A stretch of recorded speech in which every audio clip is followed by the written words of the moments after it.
After the recent E. coli outbreak, everyone is paying attention to their food, but how do you know if your food is safe? How you can prevent yourself from getting sick? We've got Dr. Thompson in the house.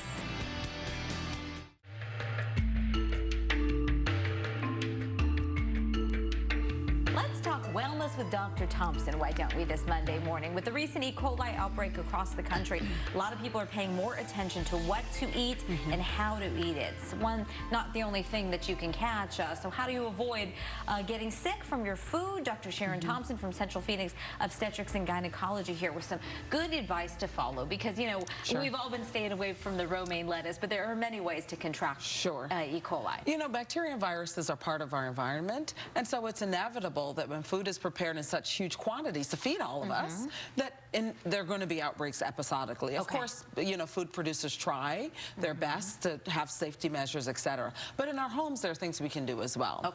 And the first thing I was saying to you earlier, I feel like I'm always talking about hand washing, but it's to wash. You can wash your fruits and vegetables in a little light soapy water. Wash your hands. Make sure that you're washing your cooking surfaces, because bacteria, you can get rid of them with just soap and water. So you definitely want to do washing. That's a key.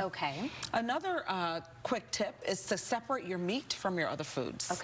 So meat is a high source of bacteria, just like our bodies are, and so separate it from your other foods, and also separate cooked meat, which presumably you've killed the bacteria, from raw meat, which might still have the bacteria, both on the plate that you're serving and in your kitchen on your surfaces. Yeah, that's the thing that you got to think about. I mean, not using the same cutting boards for meat than the vegetables. Or wash them well in between, definitely. So that's the place people miss. Another one that I'm guilty of too is that we set food to thaw, right? You're going to make dinner later, so you take the meat out of the freezer and you put it on the countertop. It's actually safer to thaw foods in the refrigerator. That way they don't go below a certain temperature where bacteria can thrive. In our environment in Arizona, it's very warm, and I know most of us, when we leave home, we turn our thermostats maybe to 80 while we're out. Well, bacteria can really grow in that 6-8 hours you're not home.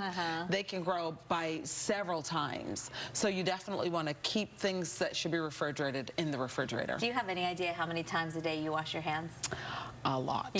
Probably each patient visit, I probably wash my hands 3 or 4 times. Wow. So you go in and out, and sometimes if I touch things in the room before I touch someone again, I'll clean my hands. So hand washing is so key. And you also talked about the temperature of the meat. Yes. That's very important. A lot of us will cook food to time. So we'll say, oh, 5 minutes, I think it's done.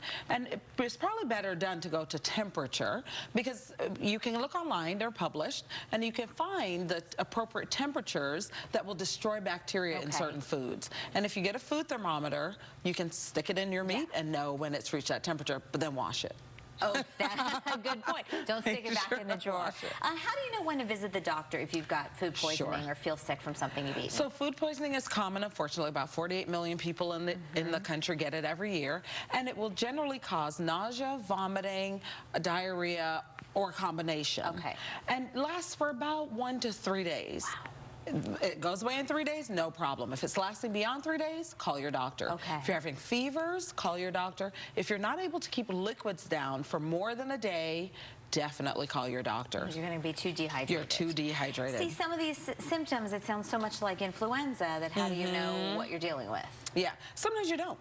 And so you just go by your symptoms. So if you go over 3 days, if you're not keeping liquids down, if you're having fevers, definitely call. Your doctor may give you additional advice. You may not have to go to hospital right away, but you want to call and get some advice at that point. I think it was a big wake-up call and real startling for people to hear that at least one person had died from this E. coli outbreak. Oh, absolutely. E. coli can cause serious illness, and some of the other bacteria as well. So you definitely want to watch those signs. The other thing I want to mention, if you ever have blood in your diarrhea, you definitely want to call your doctor, because that's less common. Oh, all right. Dr. Thompson, thank you so much. Oh, you're welcome. A healthy week to you. Stay well. Yes, we're going to wash our hands right now. Excuse us, Gina.